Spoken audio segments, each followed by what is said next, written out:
Ертегі жоғалған санды іздеу. Баяғыда сандар елінде Айдос деген ақылды бала өмір сүріпті.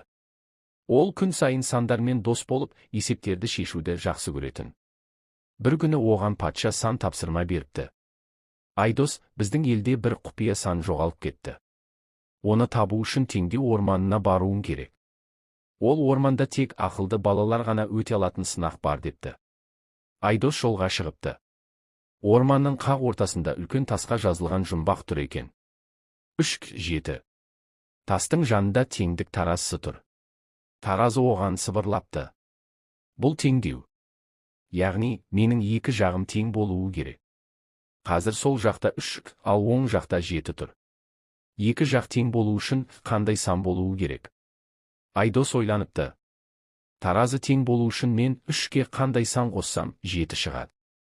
Әрине. 4. Айдос 4 санын жазған сәтте таразы жарқ етіп теңеседі. Тастар орнынан қозғалып, жұмбақ есік ашылады. Ар жағында патша сан күлімдеп тұр екен. Айдос, сен теңдеудің құпиясын аштың.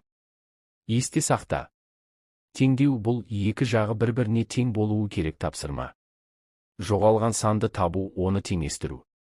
Содан бастап Айдос сандар елінің ең үздік есепшісі атаныпты.